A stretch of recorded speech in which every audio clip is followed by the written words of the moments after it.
Muy buenas noches, amigos de Reporte Saladín.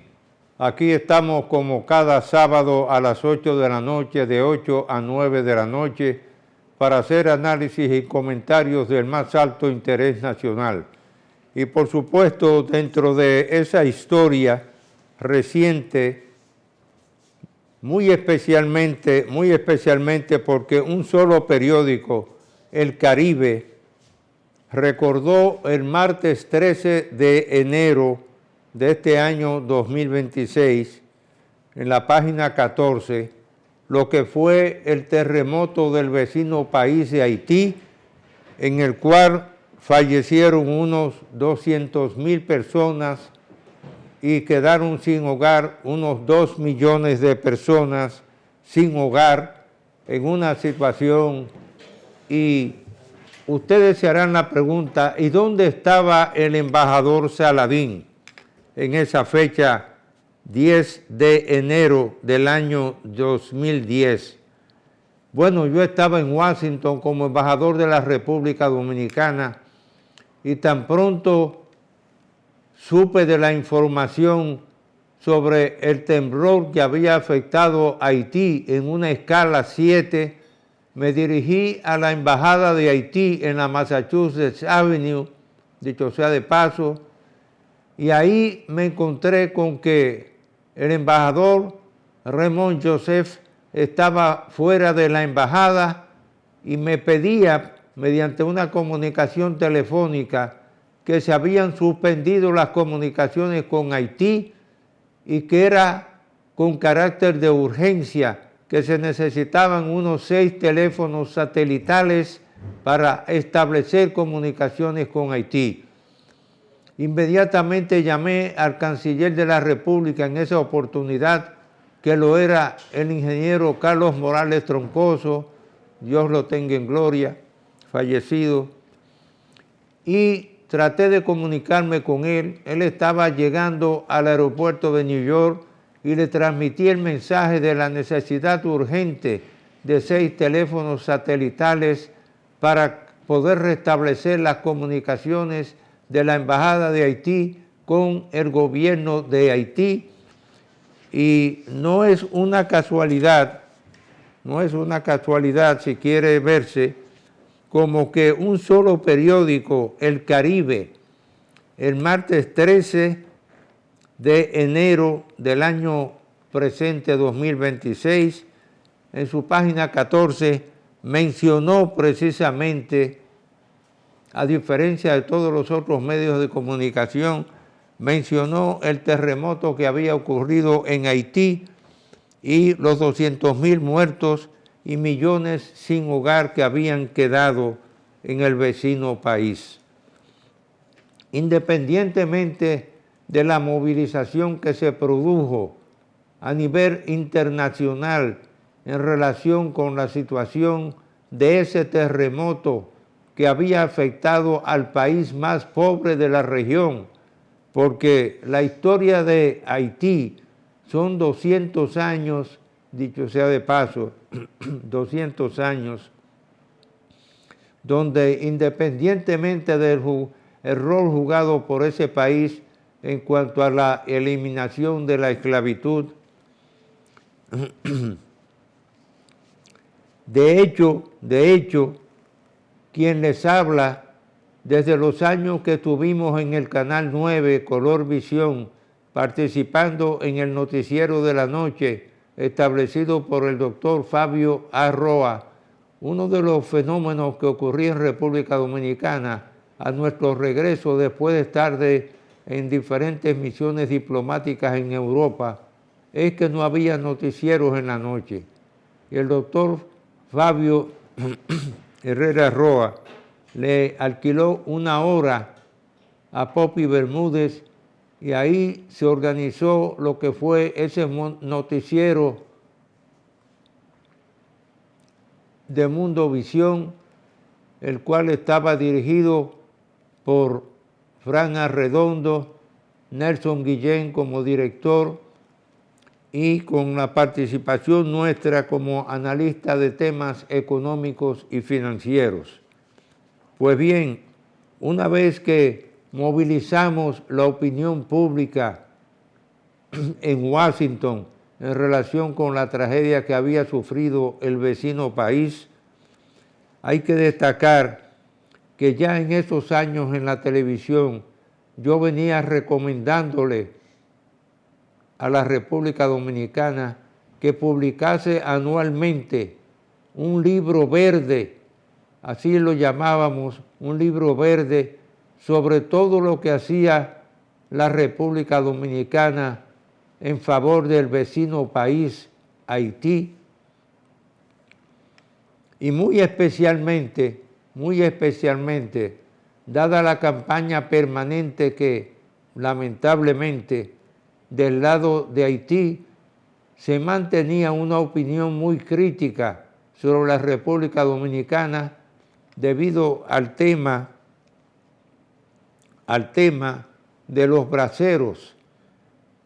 Y ya en 1910, fíjense lo que son las cosas de la vida, en 1910, José Ramón López, uno de los grandes escritores dominicanos, le recomendaba a la República Dominicana nunca importar braceros de otro país, por los problemas humanos que se derivaban de esa situación. Pero independientemente de lo que es la evolución de la historia, la realidad se dio por las necesidades que tenían los Estados Unidos de América de desarrollar ingenios azucareros en la región del Caribe, muy especialmente en Puerto Rico, Cuba, República Dominicana y Haití, y sobre todo, ya que después de la Primera Guerra Mundial, uno de los países suplidores de azúcar de remolacha había suspendido esas exportaciones hacia los Estados Unidos de América. Dicho sea de paso, la familia del embajador Ellsworth Bunker, que jugó un rol muy importante en el año 1965, era un negociador de los Estados Unidos de América incansable, era capaz de quedarse sentado 7 a 10 horas sin pararse del asiento y agotar por cansancio a las personas que tenía de frente.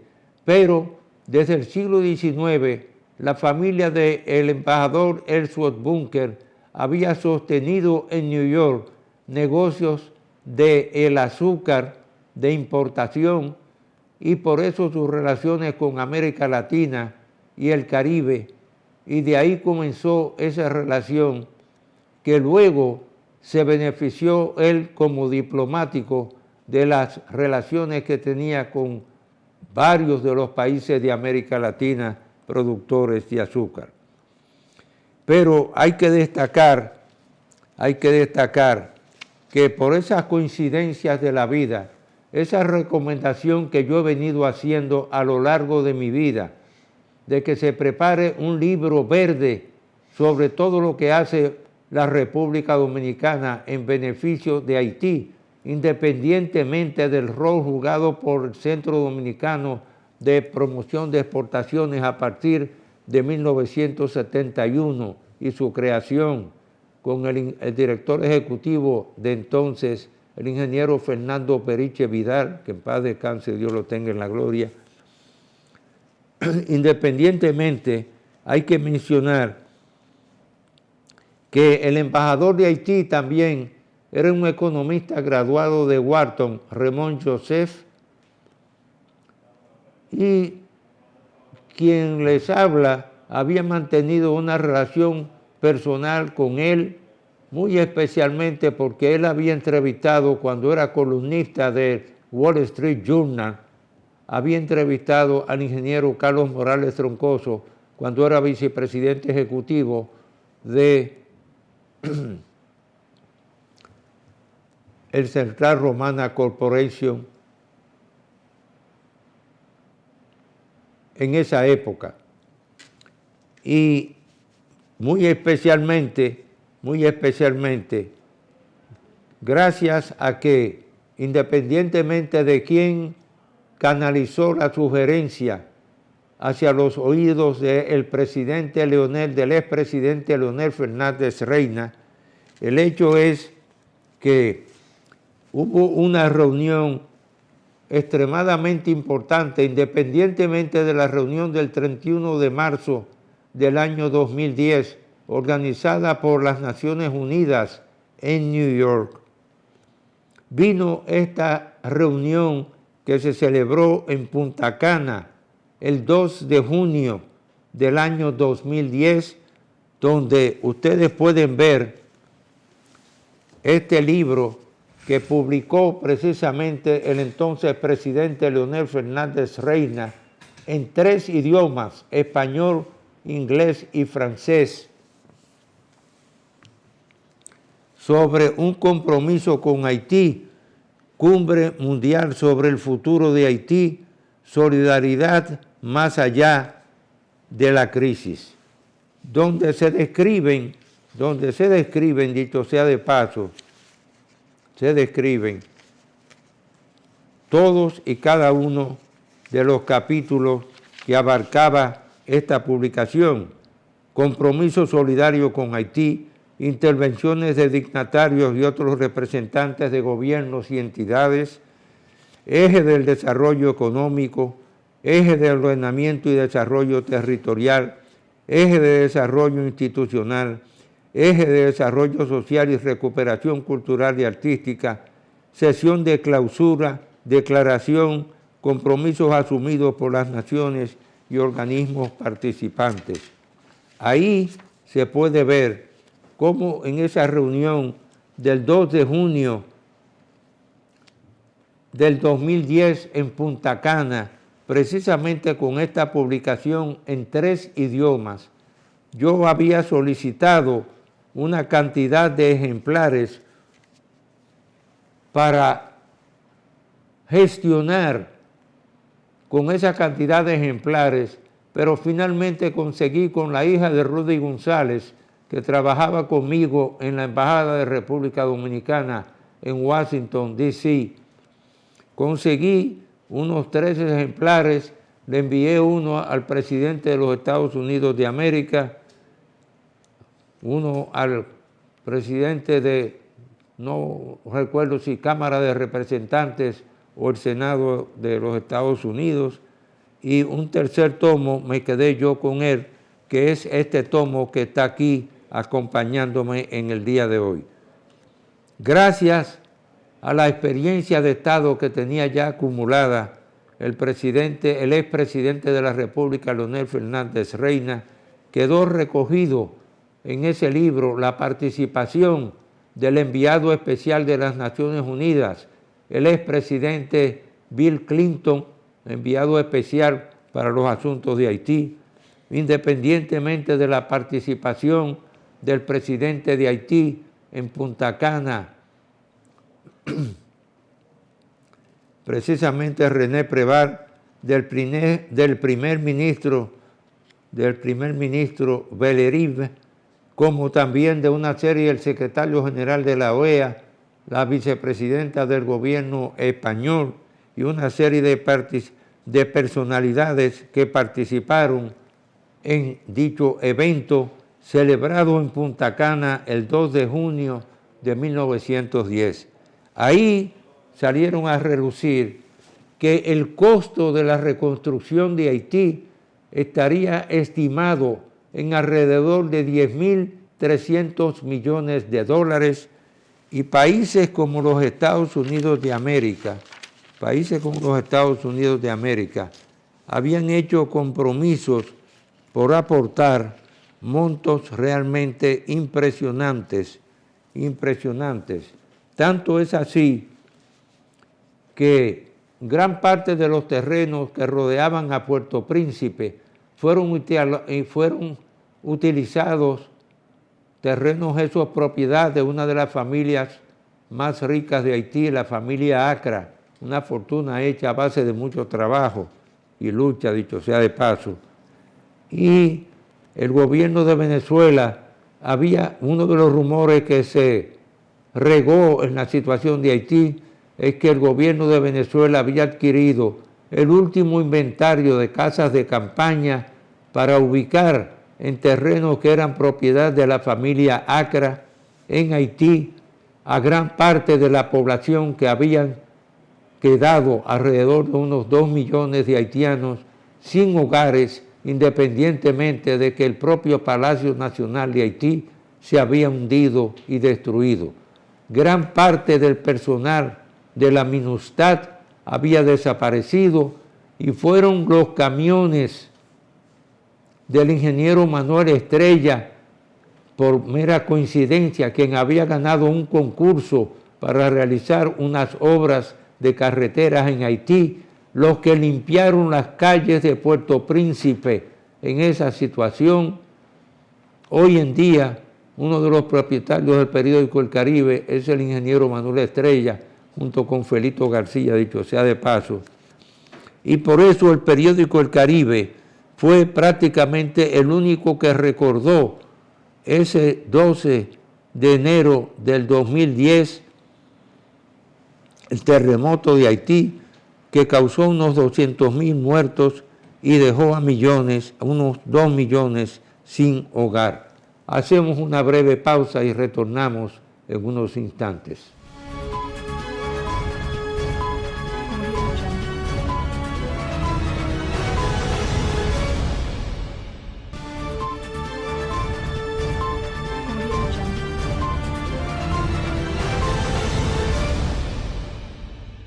Bien amigos, continuamos con el reporte Saladín. En esta oportunidad con un invitado muy especial, el licenciado Luis Manuel Piantini, un reconocido economista con una larga carrera dentro del Banco Central de República Dominicana, luego una carrera paralela también en el servicio exterior de nuestro país como embajador ante organismos europeos de Naciones Unidas, y por otra parte también los años que pasó en Washington y tuvo el privilegio de compartir dentro de lo que era el Fondo Monetario Internacional con una personalidad tan relevante como Alexander Kafka, un europeo nacionalizado brasileño, pero que se convirtió para la República Dominicana en un director ejecutivo muy especial, independientemente de las relaciones que él cultivó, el licenciado Luis Manuel Piantini, al cual le damos la más cordial bienvenida en este programa en Reporte Saladín, y sobre todo por el amplio conocimiento que él tuvo de esa personalidad que fue Alexander Kafka y otras personalidades como Edward Williams, también de Trinidad y Tobago, Roberto Inser, ex gobernador del Banco Central de Nicaragua también, que publicó memorias, dicho sea de paso, de los raros gobernadores de bancos centrales que han publicado sus memorias. Y en ese sentido, expresar nuestra complacencia de tenerlo aquí como invitado especial en esta oportunidad. Bueno, muchas gracias, Roberto, por invitarme de nuevo a tu interesante programa. Buenos días, señores telespectadores, amigos todos dominicanos, que Dios me lo bendiga y desearle un buen año, este año 2026, para ustedes y para ti, Roberto, y tu familia. Mucha salud es lo más importante. En nombre de que toda el Señor la familia, te bendiga. De mi esposa Berta Nin de Saladín, también amiga de tu familia también. Y por supuesto comenzar con un tema que es un tema que, aunque se ha manejado tangencialmente, es una de las raras ocasiones en que todo el énfasis de lo que ha sido la política económica de un gobierno de los Estados Unidos de América se ha centrado sobre todo en el tema arancelario. ¿Cuál es la visión que tú tienes con relación a ese tema arancelario es una solución a los problemas del déficit fiscal de un país o es lamentablemente uno de los ensayos más que se han iniciado en muchas de las economías a nivel mundial. Yo personalmente, por ejemplo, mencionaba en el día de ayer que había conocido en un viaje que hice con una delegación de la Universidad Autónoma, de lo que vino a ser la Universidad de Santo Domingo, autónoma luego, del doctor Balaguer, había conocido al ingeniero Álvaro Alzogaray desde aquella época de 1962, un hombre que se pasó la vida criticando los déficits fiscales de los gobiernos de Argentina, precisamente trabajando ese tema. Muchos años después, una hija suya fue ministra de uno de los siguientes gobiernos, pero Argentina es un caso en el que se han dado todos los ensayos económicos, desde un punto de vista de que en un momento dado prácticamente los organismos financieros internacionales suspendieron todos los créditos al gobierno de Argentina y sobre todo una revista como The Economist en Londres dejó de publicar las estadísticas de la balanza de pagos de Argentina porque supuestamente estaban cosmetizados los datos de ese país. Y durante un periodo de muchos años, prácticamente se suspendieron todos los financiamientos al gobierno de turno de Argentina en relación con el monto de los déficits fiscales. Aparentemente el nuevo gobierno de Argentina ha enfrentado ese tema y ha tenido el apoyo del gobierno de Washington,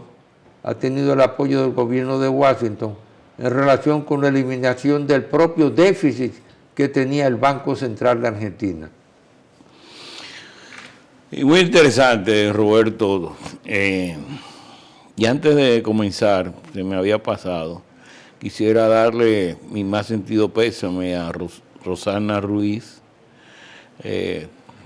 funcionaria del Banco Central por mucho tiempo, sí, que es ahora mismo la secretaria de la Asociación de Bancos. Me asocio a ese sentido, pénsame a esa persona, sí, porque es además esposa de un ex gobernador del Banco Central. Bueno, su madre acaba de fallecer. Sí. Bueno, entonces, con relación a tu pregunta, bueno, yo creo que nosotros hemos visto de todo ya en este mundo, en lo que yo tengo de edad. Yo no sabía que iba a haber todos los experimentos habidos y por haber, en términos políticos y en términos económicos.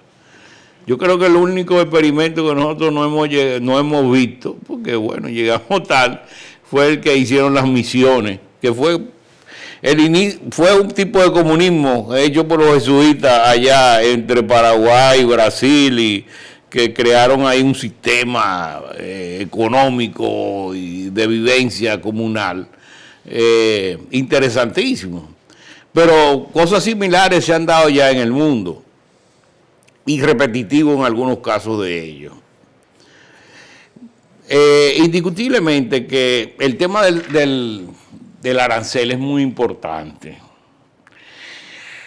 Y algunos diferencian el impacto de un arancel en una economía pequeña y abierta como República Dominicana y el impacto de un arancel en una economía grande y una economía media cerrada, como es el caso de los Estados Unidos. En una economía abierta, pequeña como la de nosotros, un arancel alto que te impongan lo que es un costo interno que te dificulta mucho, tanto la adquisición de los insumos y bienes de capitales externos para tu producción interna y exportación. Y el problema es que se da que en estas economías, cuando hay este tipo de políticas arancelarias, pues hay esas guerras aranceles, ¿no? Que te impiden entonces que tu producto que tú exportas llegue a los mercados a precios asequibles, porque tienen entonces la barrera arancelaria en ese mercado que impide que ese producto entre. Y en una economía como la de nosotros, donde se importa 30.000 millones de dólares, es imposible tú no poder exportar. Entonces, para nosotros es mucho más beneficioso tener aranceles bajos, que nos permiten tener un comercio internacional más fluido con otras economías, cuando nos otorgan el mismo tratamiento. Ahora, economías grandes como los Estados Unidos, para Trump, por ejemplo, que es el caso que estamos analizando ahora, el neoliberalismo desindustrializó la economía americana. Para él, los obreros industriales se marcharon hacia China. No es que se marcharon, es que la producción se fue hacia China y en China se creó el empleo y en los Estados Unidos se creó el desempleo. Y tú ves esas crisis que hay en la clase media americana, que era una clase pujante, donde en la clase media tenía futuro de crecer económicamente. Lo que hay es un pesimismo desde hace tiempo. Y hay un problema de drogas, las drogas estas de químicas, ¿no?, que están entrando, que han hecho estragos en la población de clase media americana y de clase baja. Los blancos, que eran una población muy progresista ya, porque los negros siempre fueron una clase marginada, una clase muy acomplejada también por los años de esclavitud, de maltrato que tuvo. Pero al blanco siempre se le dio oportunidad, muy buena educación y tenía mucha capacidad de progresar. Pero eso se detuvo. Perdieron sus casas, inclusive en la gran crisis que hubo en el año 2008-2009. Ahí los americanos perdieron de clase media sus casas. Mientras en Canadá el Estado protegió a los poseedores de crédito hipotecario, al contrario, los ayudó a pagar los préstamos, aunque después se quedaran endeudados con el Estado. En los Estados Unidos lo que se hizo fue que se le dio el dinero a los bancos, pero los bancos lo que hicieron fue que tomaron a cambio las hipotecas que los clientes no podían pagar, y entonces esos clientes se quedaron sin casa.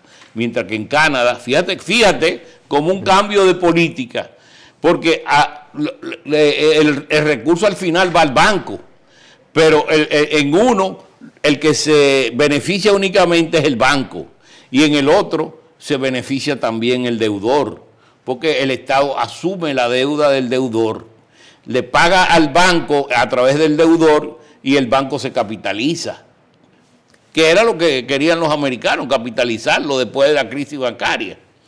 Pero ahí la clase media americana también se vio muy afectada. Entonces hubieron una serie de elementos en la globalización que creó mucho desempleo, porque se fue el empleo hacia los países que podían producir más bajito y que estaban desarrollando una tecnología mucho más adecuada a ese tipo de industria, que era la industria baja, la industria ligera. ¿Tú te acuerdas que nosotros perdimos? Nosotros perdimos en el sector textil como 50.000, 60.000 empleos, cuando se acabó el acuerdo textilero. El acuerdo multifibra. El multifibra en el 2001. Cuando México firmó y el Canadá el acuerdo precisamente que desplazó a República Dominicana como suplidor de ropas y prendas de vestir. ¿No? Y cuando China entró a la OMC, que se eliminó también el acuerdo ese de multifibra, sí, ahí los chinos acapararon todo. Asia acaparó todo el mercado textil. El mercado textil se fue hacia y aquí se perdió todo el empleo en el área textil. Y después las zonas francas se fueron recuperando, cambiando de bienes, de tipología de bienes, y hemos sido ahora mismo especialistas en producción de productos médicos, de productos de alambres de eléctrico, de cuestiones de esas, de joyas. O sea que el país se avanzó por otra parte, ¿no? Pero perdió empleo en aquel momento. Entonces lo que pasó en los Estados Unidos es que perdió empleo y no se sustituyó esa mano de obra. Porque, ¿qué pasa? Los americanos se fueron cada vez más soportando o apoyándose su crecimiento en el sector servicio. Entonces el sector servicio fue asimilando eso ante el empuje del sector financiero. El sector financiero fue el sector que más creció y más asimiló, y el comercio, todo eso, y el endeudamiento americano, que es lo que tú estabas hablando en un momento determinado al principio de tu programa, ¿no? ¿Verdad? Que los americanos creen que es emitir dólares, y tú tienes 7% del producto, es el déficit de los Estados Unidos. ¿Cómo se financia eso? Emitiendo dólares. El Departamento del Tesoro emite los dólares y la Reserva Federal lo compra eso a través de bonos, ¿no? ¿Verdad? Entonces pone dólares, ¿no? ¿Verdad?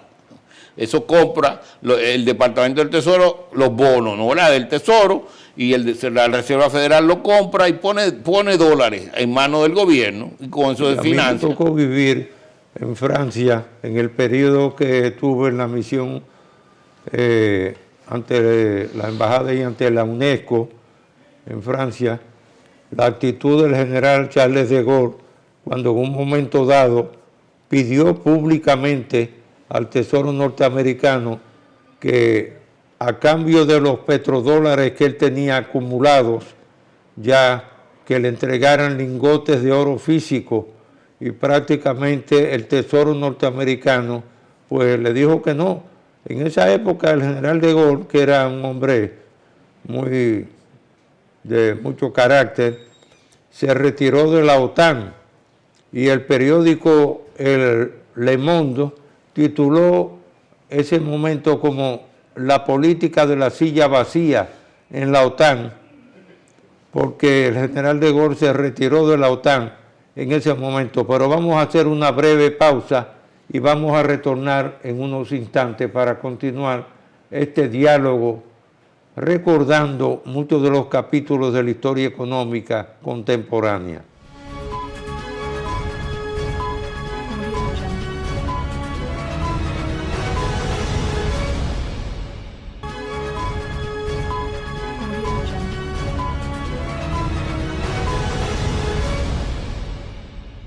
Bien amigos, continuemos este diálogo con el licenciado Luis Manuel Piantini, uno de los hombres que ha acumulado más experiencia nacional e internacional, sobre todo por los años que pasó dentro del propio Fondo Monetario Internacional en Washington, independientemente de su vasta experiencia en los países de Europa también.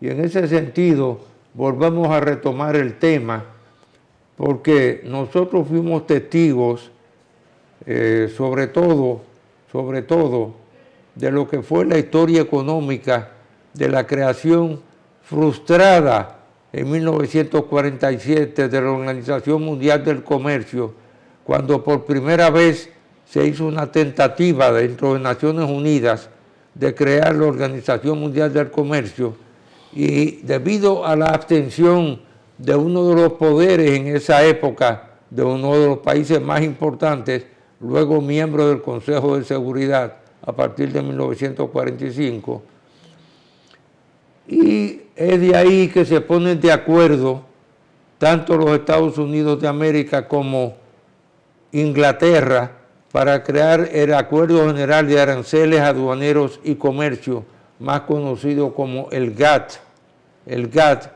Y fíjense los años que transcurren entre 1947 y esa conferencia de La Habana, que fracasó, y la creación, por otra parte, del Acuerdo General de Aranceles, Aduaneros y Comercio, que prácticamente ya es en la década de casi los 80, muy avanzados, en los 70, cuando se viene a crear la Organización Mundial del Comercio, donde el embajador Julio Lacarte Muró de Uruguay desempeñó un rol extremadamente importante. Le hubiese correspondido a ese latinoamericano haber sido el primer director de la Organización Mundial del Comercio, pero se decidieron por un australiano en esa época, Mike Moore, un australiano.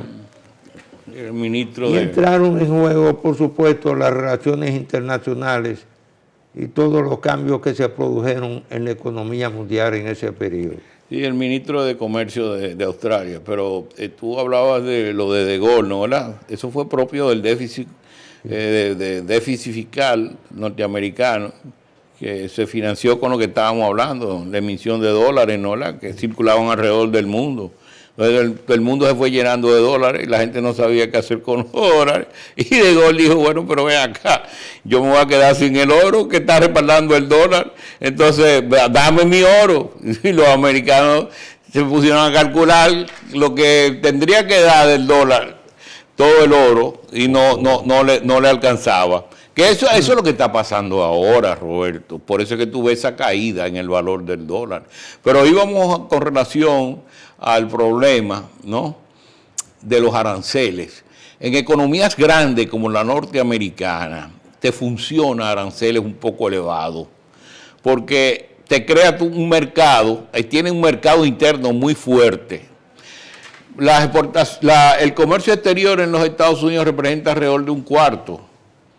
Si llega a 25% es mucho, creo que es un 23% por ahí. Y ahora con estos aranceles de Trump tal vez ha caído un poco. O sea que no hay mucha profundidad en términos del comercio exterior en los Estados Unidos porque se abastece, una economía muy grande, muy poderosa, ¿no? ¿Verdad? Y entonces Trump lo que estaba buscando era impulsar internamente la creación de empresas, nuevamente atraer empresas para poder, ¿no?, impulsar el sector industrial. Porque hay algo importante, Roberto, es importante decirlo. El salario en el sector industrial es mucho más elevado que en el sector servicio. Tú ves esta economía en República Dominicana, que ya es una economía básicamente de servicio, 60-70%. Y los salarios, la mayoría de ellos, el 80% de los salarios no pagan impuestos, porque no llega al nivel de pago de los impuestos. O sea, es una economía con una capacidad de consumo muy bajita. Y el consumo de esta población básicamente es insumos, viene siendo la canasta de productos agrícolas. Entonces, tan importante es el crecimiento en el nivel de precio de los alimentos, porque tiene un peso muy fuerte en la mayoría de la población dominicana todavía. Pero aquí se habla de que hay una población, de que somos clase media y de la clase pobre se ha eliminado. Bueno, la clase pobre ha bajado, llegó a 50% cuando la crisis del año 2003-2004 volvió a subir de 20 y pico a 50, más que se duplicó, ¿no? Y volvió otra vez a bajar y ahora está en 17%, la última vez que vi, que es la pobreza multidimensional. Entonces, tú ves que en este país lo que hay es que crear empleos formales para que el salario aumente. Porque el sector servicio, que el Burger King, que sé yo qué, que sé yo cuánto, eso lo que pagan son menudias de salario muy reducido, muy mínimo. Y eso está pasando en los Estados Unidos. Y eso que cuando yo fui gobernador del Banco Central, en un momento dado, dadas las situaciones que se produjeron en el sector agrícola y agropecuario, donde hubo que recurrir a la famosa rectificación técnica para defender 8 productos agrícolas. A mí me tocó contratar a un experto internacional para defender el sector servicio precisamente, y obligar a que todas las empresas de servicios extranjeras tuviesen que asociarse a empresas nacionales de servicios, especialmente en el área de la construcción, y defender esos empleos para la República Dominicana mediante esos acuerdos de asociación en el sector servicios. porque sí. de hecho, aunque vino a ser una solución muy importante en su momento dado, llegaron a crearse en las zonas francas industriales unos 220,000 empleos. En el momento de gloria, sobre todo cuando la iniciativa de la Cuenca del Caribe, allá por 1983, prácticamente se crearon unos 220,000 empleos en ese sector, y mucho del personal que había trabajado en esas zonas francas industriales fue contratado como subcontratista, especialmente en las áreas de prendas y ropas de vestir. A un punto tal que un ex economista del Banco Central, Chichío Rosario, estableció una zona franca en la que un enviado especial de los Estados Unidos de América, en el gobierno del presidente Bill Clinton, casi al final, vio cómo se hacían en Santiago de los Caballeros las prendas de vestir que utilizaba su esposa, y él decidió darle una opinión al presidente Clinton muy favorable a los obreros y trabajadores de la República Dominicana, porque él consideró que sobre todo los acuerdos laborales a que se llegaban en Santiago de los Caballeros, aunque Sedopés vivía promoviendo la zona franca de San Pedro de Macorís y la zona franca de la Romana también, pero en ese momento se alcanzó un pico de unos 220,000 empleos en ese sector, cuando no era fácil crear un empleo en las provincias por el alto costo que tenía la generación de empleos en el interior del país. Pero todo eso es historia. Como tú has señalado, ha habido una reconversión en gran parte de los empleos con los productos médicos muy sofisticados, todo lo que es joyería también. El precio del oro se ha disparado en los mercados internacionales a un punto tal que ha superado la barrera de los $4,600 la onza de oro. Y por supuesto, nadie sabe el potencial que tendrá República Dominicana en materia de tierras raras, porque nadie ha podido evaluar hasta el día de hoy. Yo sé en un caso específico, porque fui miembro de la Comisión Nacional de Política Minera, que por ejemplo, las exploraciones de bauxita en República Dominicana comenzaron allá por 1942, y la Alcoa Exploration Company, cuando llegó a estimar las reservas probadas comerciales en unos 54 millones de toneladas de bauxita, paró ahí la exploración, y sobre todo porque la vena en Haití de bauxita también fue explotada por la Reynolds, un competidor de la Aluminium of America, de la Alcoa Exploration Company, fue explotada por la Reynolds en Haití.